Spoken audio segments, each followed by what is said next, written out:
The third chapter that we are going to cover in the revision schedule now today is about sampling.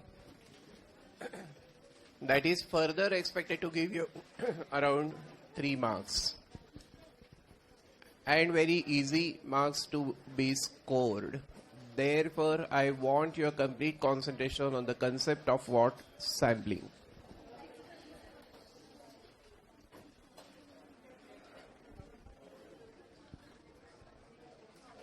Few terms are involved herein. Easy chapter to finish. Remember, population is group that we want to study. Group that we want to study. But when I say group that I want to study, it means all units have to be studied. Wherever population has to be studied, mind well, you have to study the whole group. So all units to be studied. Whereas sample is part of population. It's a part of population that we actually study. Part of population that we actually study. Population census or the population survey is the study of actual population. And when I say actual population, it means again all units are studied. Whereas sampling refers to, or the sample survey refers to select the sample, study the sample or survey the sample, get the observations x1, x2 up till xn, find the sample constants and estimate the population constants. Estimate the population constant. The whole process is known as a sampling or sample survey. Now remember, sampling is required. Sampling is required when population is large. Population is large or it has the perishable. They have the perishable units. Now they can ask the few situations. Blood test is an example of.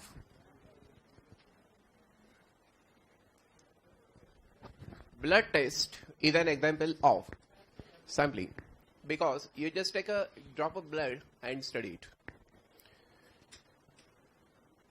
However, checking whether the machine is having all good components or not, that will be population survey, because few units good cannot tell you that the whole machine is good. Whether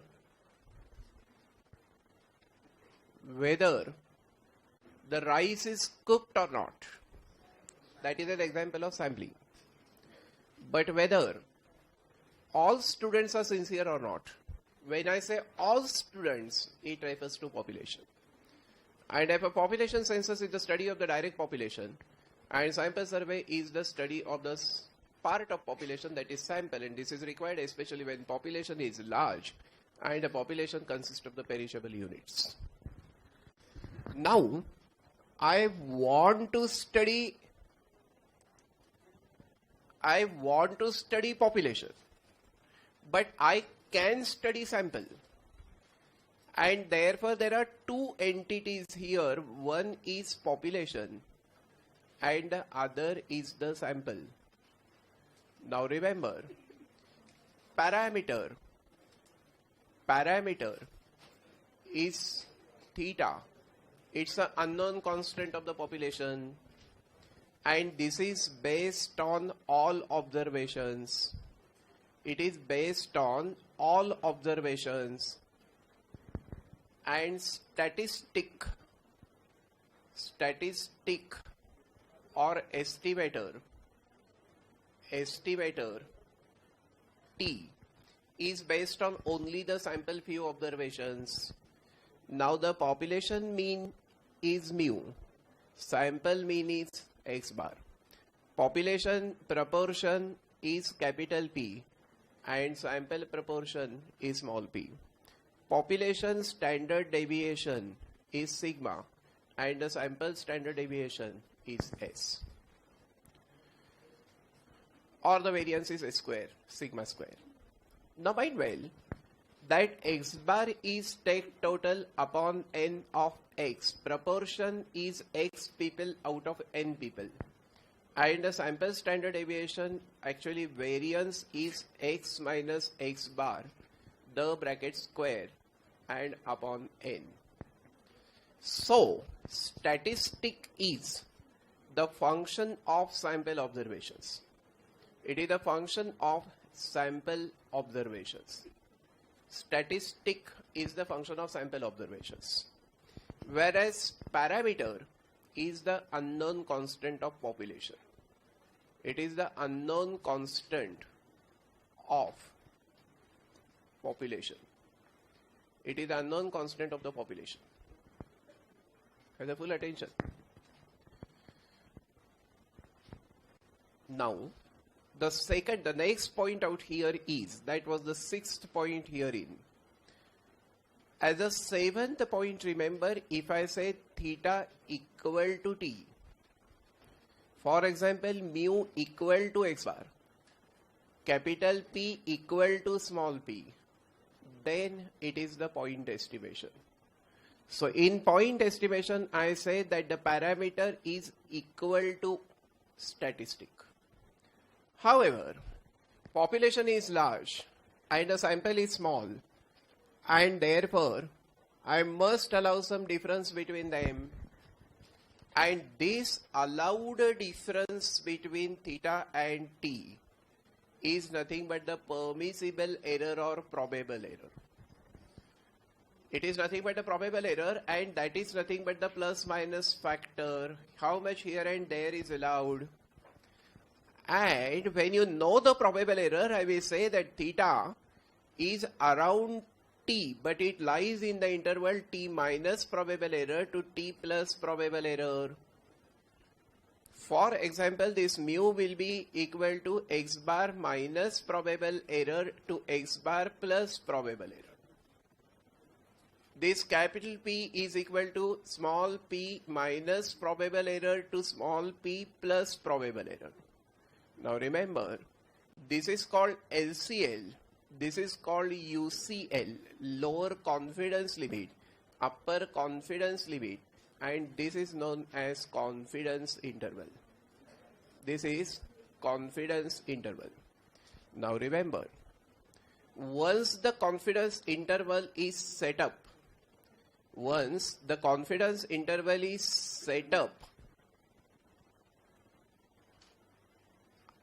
I can have either parameter lying in that interval, or I will get parameter not lying in that interval.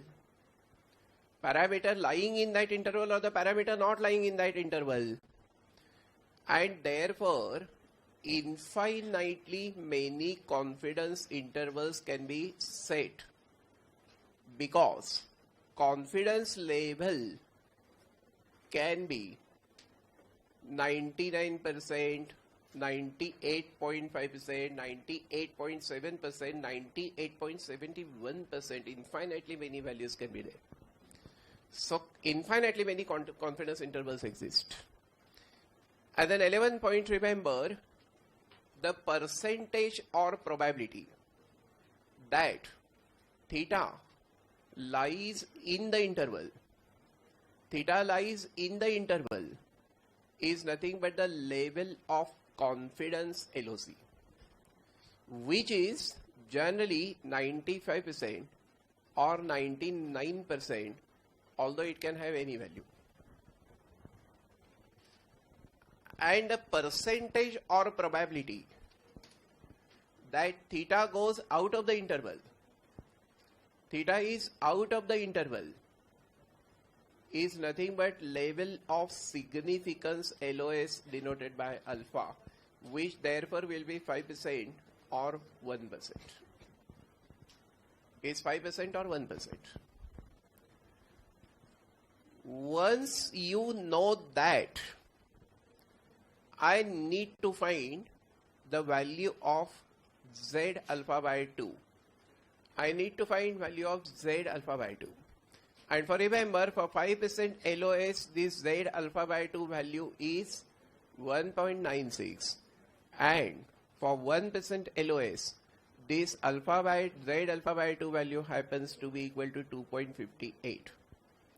By the way, look here, by the way, if I want 98% confidence, that is 2% LOS, let me tell you the value, although it will be given in the problem, that this Z alpha by 2 happens to be 2.33.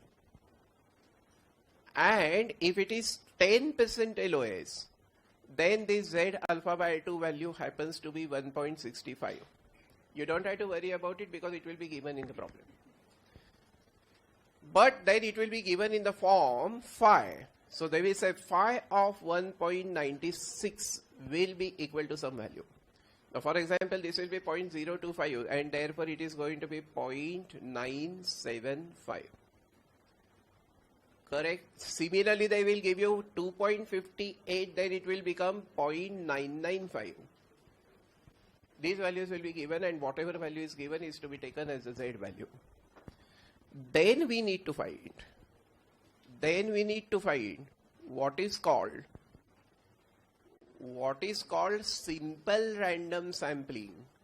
Now this simple random sampling is of two types: simple random sampling without replacement and simple random sampling with replacement. Without and with. These two words are important, without and with. Here, number of selections is finite. Number of selections will be finite, and here the number of selections will be infinite. You can very easily understand.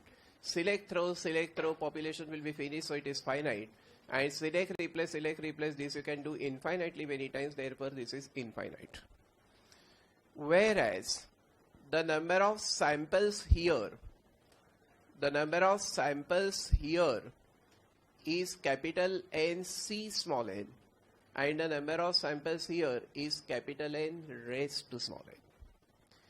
Now, if that is true, the one point I would like to add here is what is the probability of getting one sample? What is the probability of getting one sample here? How many samples are there? NCN. So what is the probability of getting one sample? It will be 1 upon NCN. And therefore this probability is going to be 1 upon NCN. And here that probability is going to be 1 upon capital N raised to small n with replacement.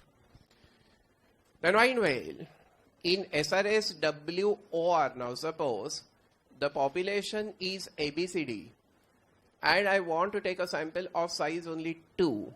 Then what are the possible samples without replacement? It will be AB, AC, AD, BC, BD, CD. Because once AB is written, BA need not be written. But here it will be AA, AB, AC, AD, BA, BB, BC, BD, and like that all. CA, CB, CC, CD, and DA, DB, DD, DC, DD. These are the samples. These are the samples with replacement. Correct? And therefore this number is 4 raised to 2. whereas this number is for C2. Check and confirm. Clear? As a fifth factor here appears a finiteness factor. In WOR there is a finiteness factor, and tell me what is that factor? Root of capital N minus small n over capital N minus 1, where in WR there is no finiteness to be applied because it is infinite for the simple reason. Then few very important statements are there. At the next point, as a point number 15 I am going to write, but here as a point number 15, remember that parameter is a constant. Parameter is a constant, but statistic is a variable. Statistic is a variable.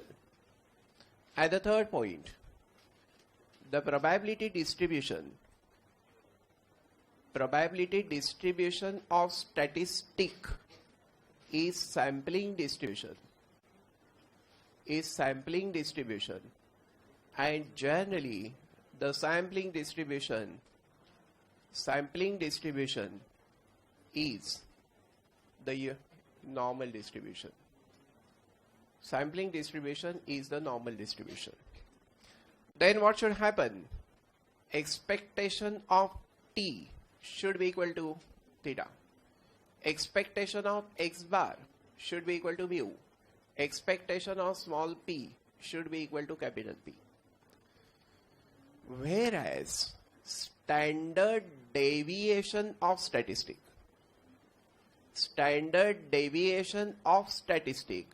is the standard error of statistic. Standard deviation of statistic is the standard error of statistic, and it indicates sampling fluctuation, sampling variation. Matlab sample to sample variation. I take a sample of these 5 students and take a sample of those 5 students, the variation is going to be there in the results. That sampling variation is nothing but standard error, that is standard deviation of statistic. Obviously, the variance of this t is just going to be standard error of t.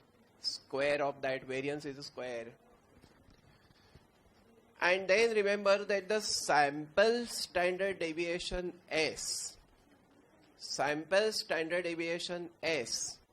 is biased estimator of sigma. Is the biased estimator of sigma. Biased estimator of sigma. At the 8th point, remember, if that is true, then sigma upon root n is equivalent to S upon root of n minus 1. What is the adjustment done? Sigma upon root n is equal to S upon root of n minus 1. Now, if that is true, what would be the probable error? Probable error is nothing but Z alpha by 2 into standard error. Or this is if n sample size is greater than or equal to 30. And this becomes T alpha by 2 into standard error if this n is less than 30. But remember, when I find this T, I will have to check for alpha by 2 and n minus 1 degrees of freedom. For example, if alpha is 0.05 matlab 5%, then we have to check for T 0.025, and suppose n is 10, then I will have to check for 9. T alpha by 2 n minus 1 degrees of freedom, this value will have to be picked up. Mind well, this value will be given in the problem itself.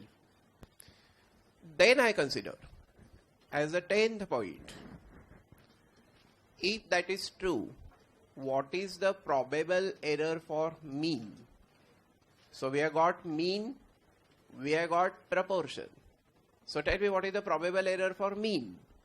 That probable error for mean is Z alpha by 2 into sigma upon root n.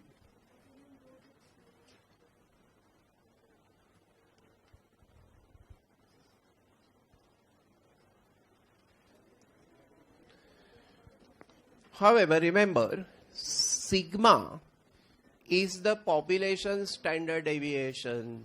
That generally is not known. So I replace it by S upon root of n minus 1. Similarly, the probable error in case of proportion is basically Z alpha by 2 into root of capital P into capital Q upon N. Obviously, Q is nothing but 1 minus P. But capital P is unknown. So we replace capital P by small p. And therefore, this probable error will be equal to Z alpha by 2 into root of small p into 1 minus p, that upon N. However, this is applicable if N is greater than or equal to 30. What if sample size is small? If N is less than 30, then this is T alpha by 2 sigma upon root N. Or it is T alpha by 2 S upon root of N minus 1, as the case may be. As the case may be. Catch every bird, retain every bird. Grab every bird, use every bird.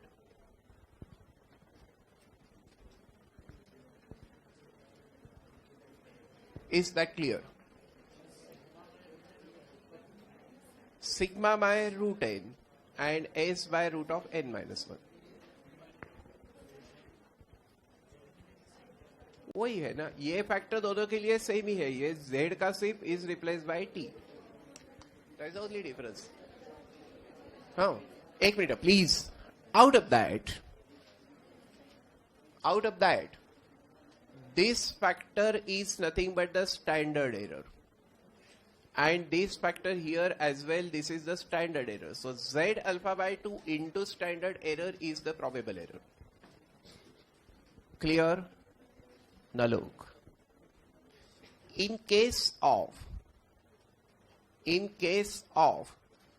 SRS WOR, and this I take if capital N is given, but WR is not given, then I will assume that this is WOR.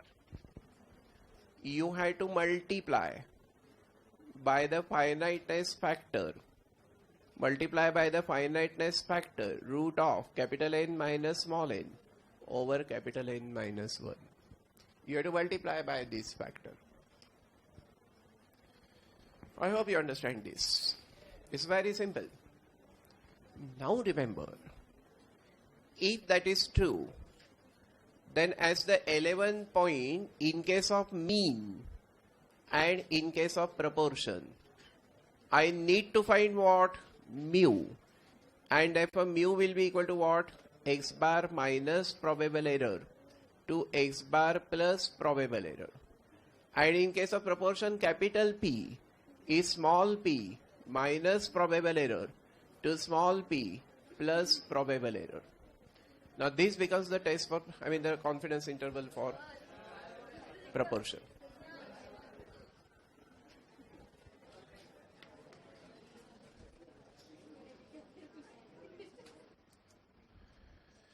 Mind well, proportion is nothing but out of. And therefore this proportion multiplied by 100 should give me the percentage. And percentage of capital N should give me the number. That should give me the number. And therefore if capital N is not given, if it is not given, percentage can be found. Percentage is possible. But number cannot be found. Number can not be found.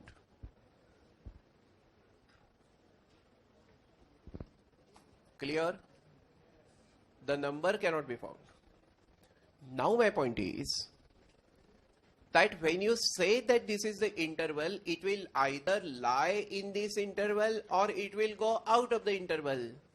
But when it goes out of the interval, it can go out of the upper limit or below the lower limit. Therefore, this is two-tailed value and therefore we write it as Z alpha by 2 because 1 alpha by 2 is on the other side.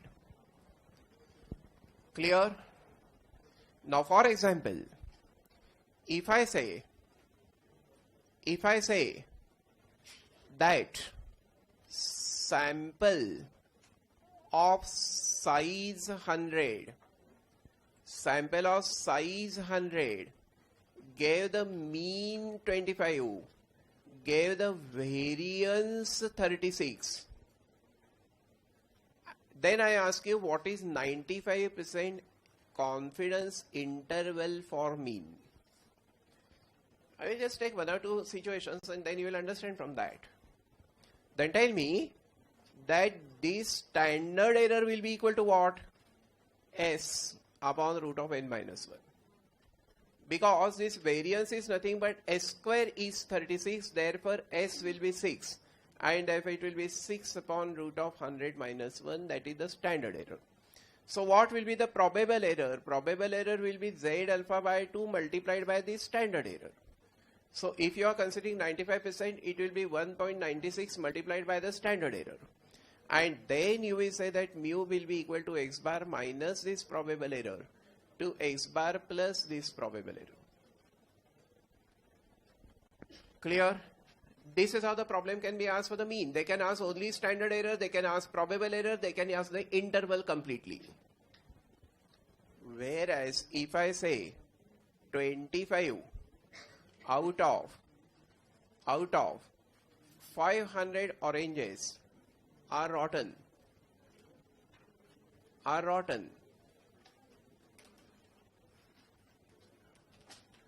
and this sample is taken from consignment.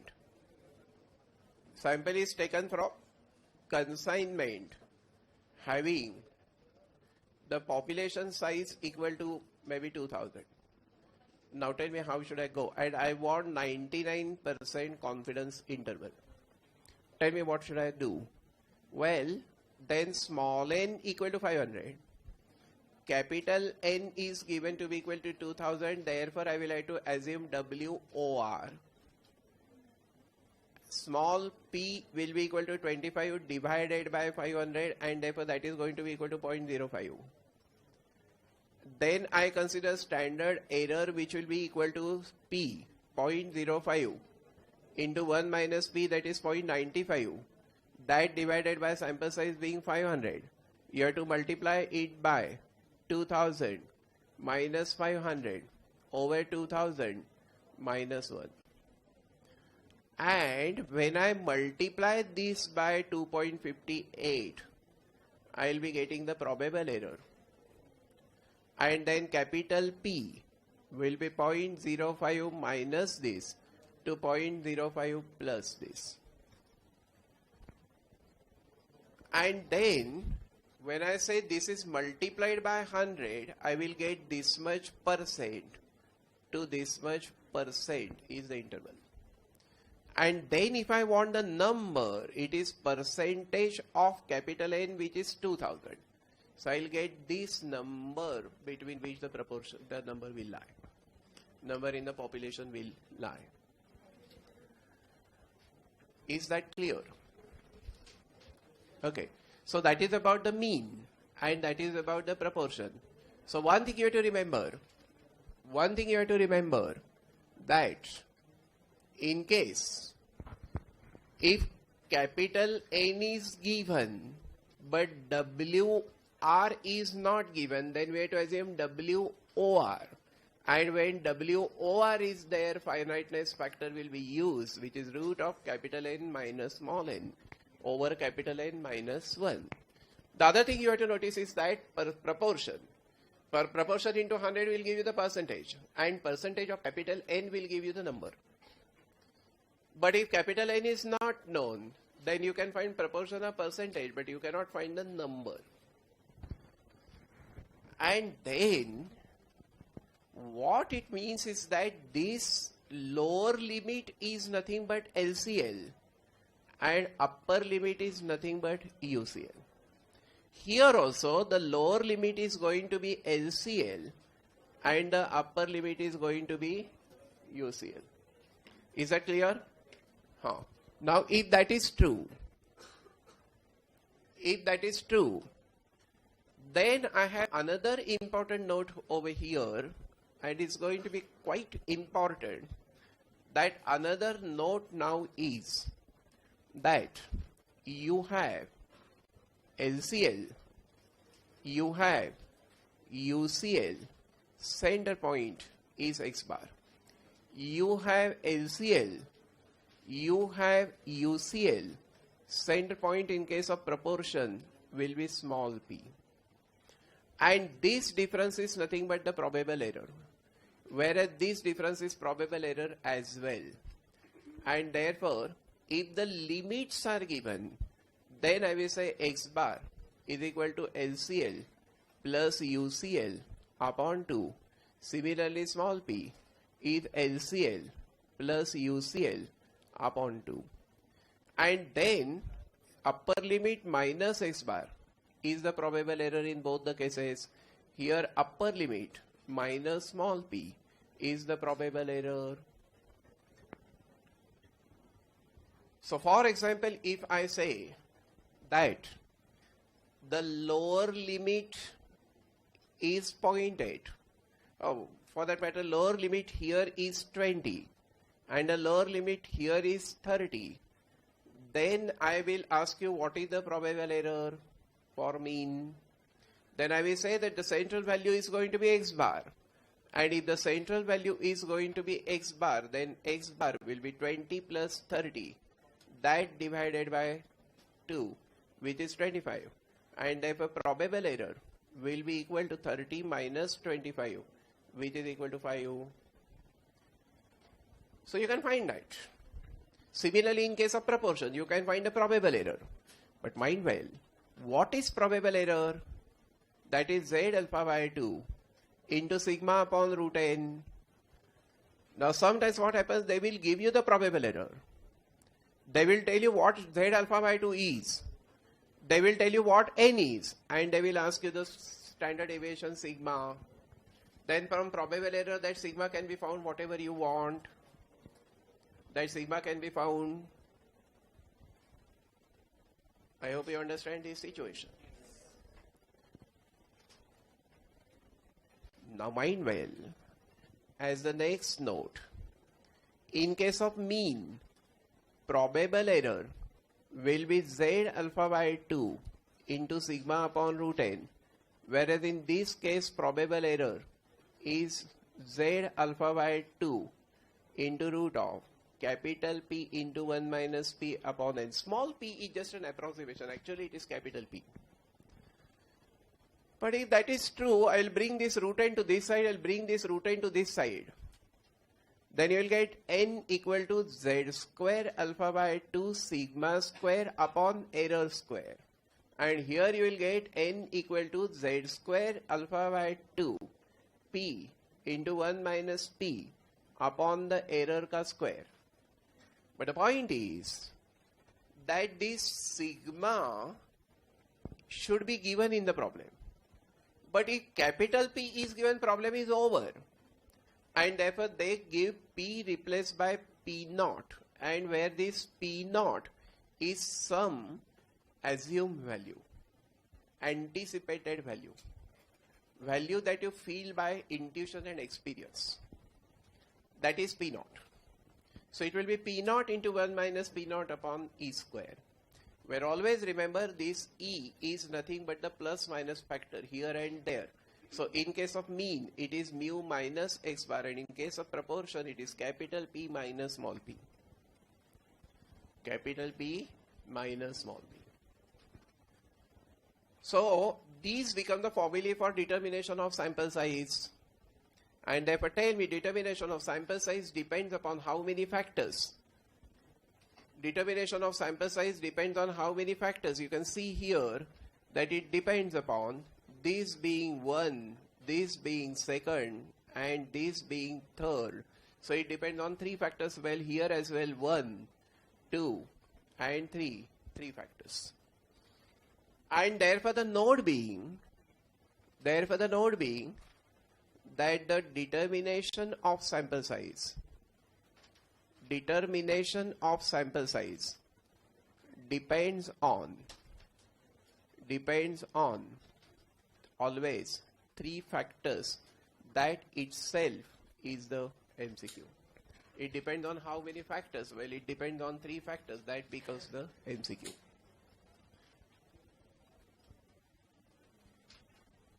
I repeat once again, just maybe 10 days before the exam, you are not supposed to solve the problems. You are supposed to know what the recipe is. You are supposed to know what the procedure is. And while reading the MCQs, maybe in the module, maybe in the scanner, or maybe in any book for that matter, you just have to confirm whether you can do it. You are not supposed to do it. You are just supposed to confirm whether you can do. And for that, you can or not, this theory is required. This procedure is required. So prepare this much, and that is going to be enough. Only you have to put in the what values have been given. Anyway, as a 13th point, I consider the few theory statements on SRS simple random sampling.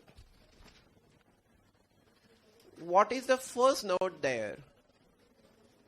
Give, assign numbers to units in population. Units in population, and select some of them randomly. And when I say randomly, it means by lottery method. It means by lottery method. What is the feature of this? Here, every unit has, now this is important, equal chance of coming in sample, of being in the sample. Equal chance of being in the sample. As a third point, remember that here the method is applicable if the population is small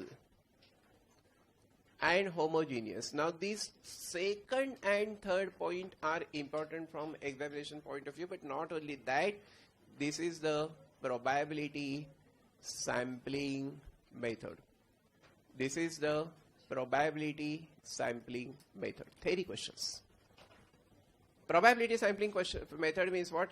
The investigator has no freedom of selecting the sample. Everything is determined by some rule. Whereas I consider the stratified sampling. Now in stratified sampling, what happens?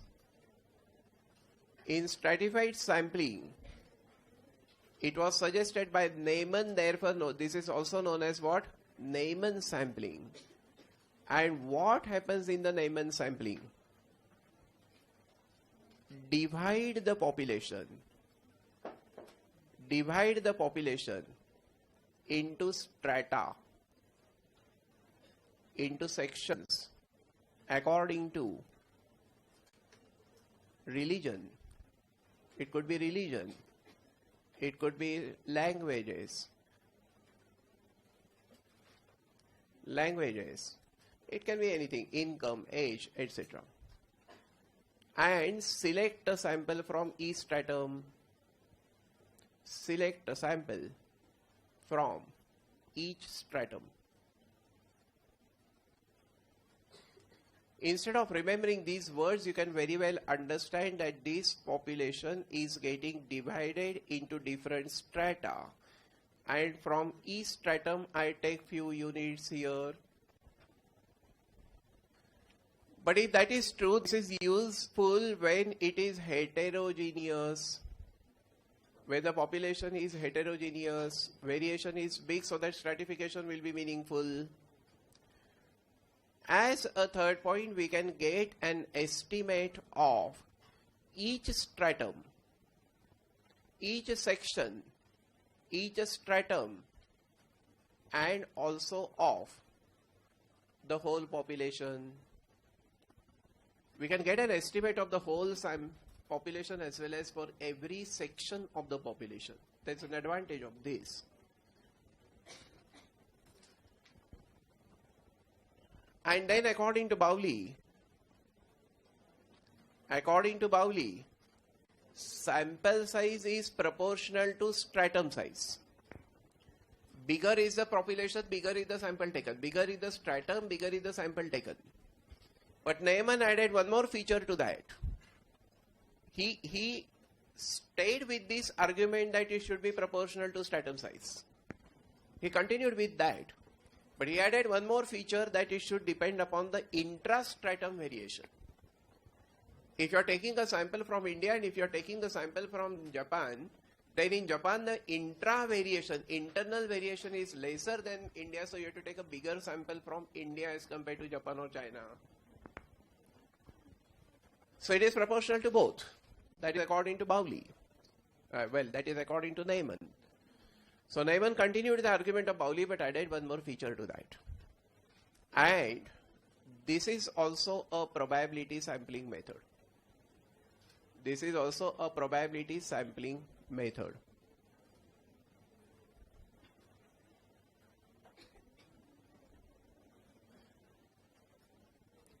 As the 15th point, you have purposive sampling or judgment sampling. Purposive sampling or judgment sampling. Now according to this purposive sampling, investigator is given the 100% freedom. Investigator is given the full freedom to select the sample. Freedom of selection. And therefore this selection depends on. Tell me, depend on what? Purpose of sampling. Purpose of sampling. Why you are doing the sampling? That purpose should be first of all decided so that you can select the sample. So it depends upon the purpose of the sampling. But this is highly risky method. We get biased samples. So this is risky method. But if the investigator is honest and experienced, this method can be used. Clear? And this is a non-probability sampling method. Because there is no rule here. This is non-probability sampling method.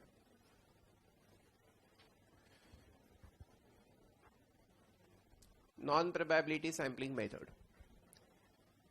As the 16th point,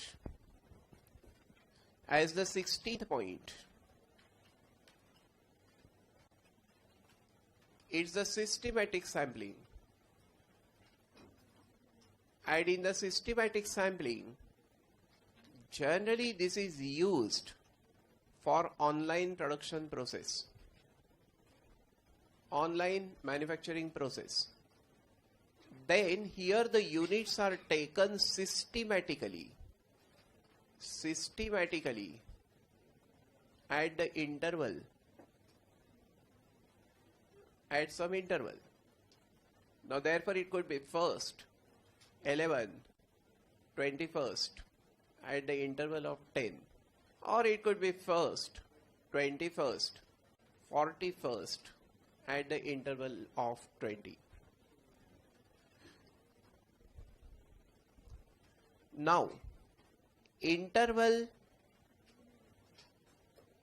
is decided by the company, no freedom about it. No freedom about it. But from where to start? From which unit to start the process? From which unit to start the process? That is the liberty.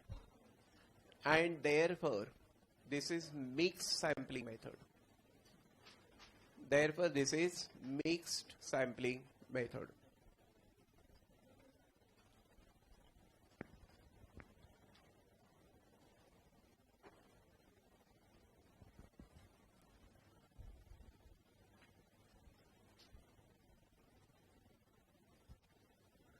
I hope you understand. So online manufacturing process, you have to inspect for the quality, you have to go with the systematic sampling. As the next method we have multi-stage sampling. Multi-stage sampling.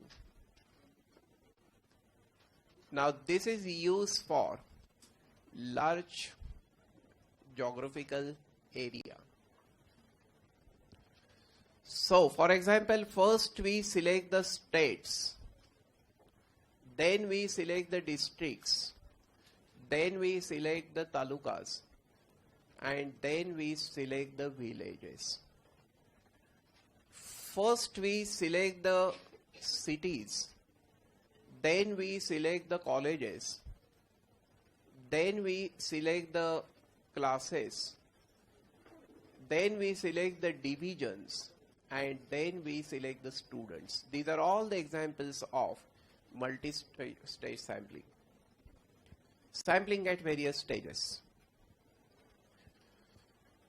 And the last method being cluster sampling. Cluster sampling. This is block sampling, quota sampling, all mean the same.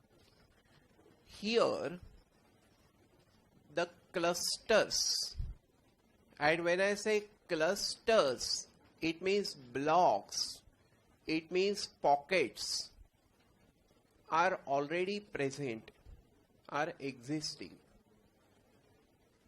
originally.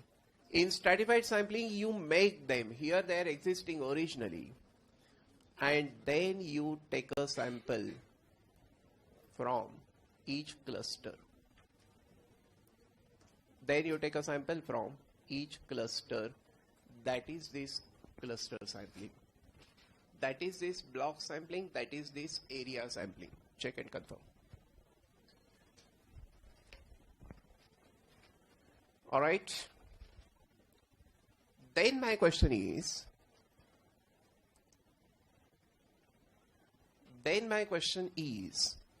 what are the properties of the estimator?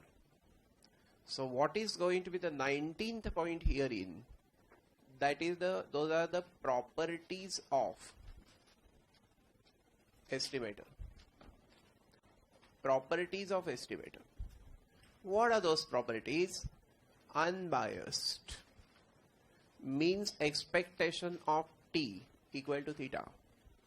Consistent, very simple. Consistent means as n tends to infinity, standard error tends to 0. The very meaning is n is large, error is small, and precision is more. Precision, accuracy more.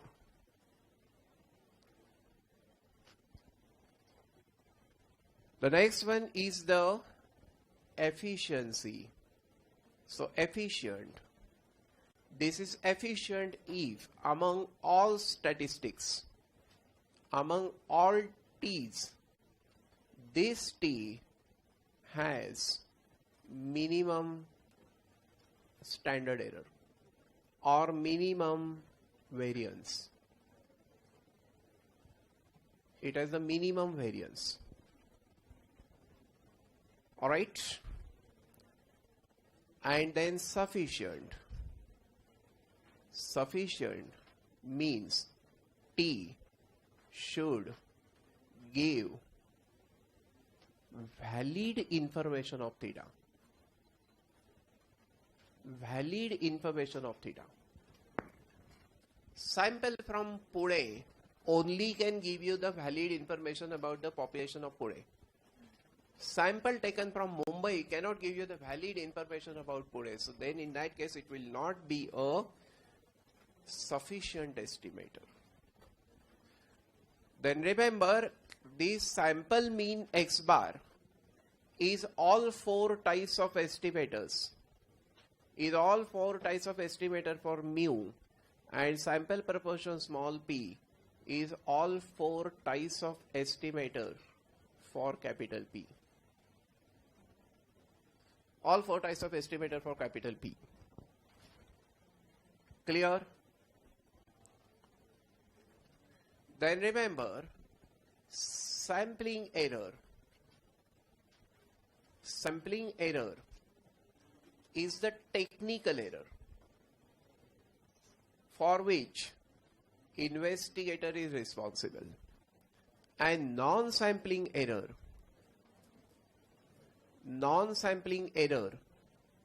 is beyond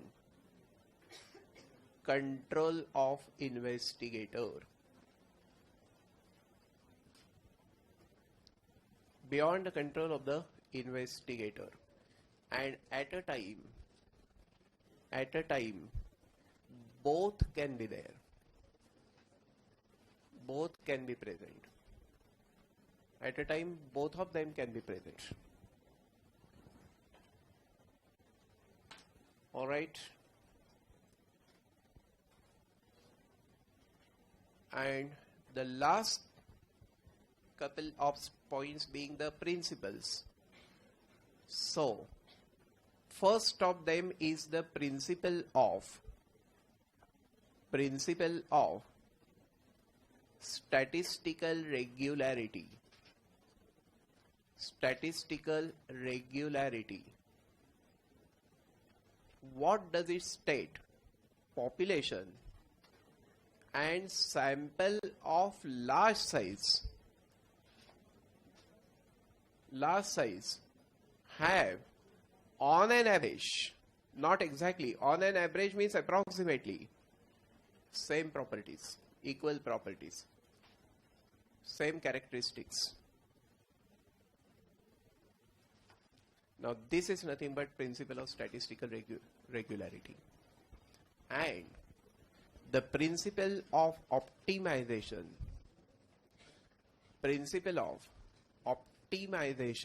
states that select the sample size in such a way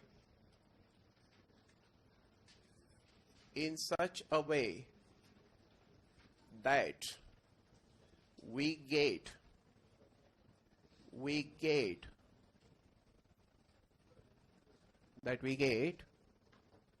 maximum precision, maximum accuracy, precision at minimum possible cost. At minimum possible cost. You can't go beyond that. And these become points which are important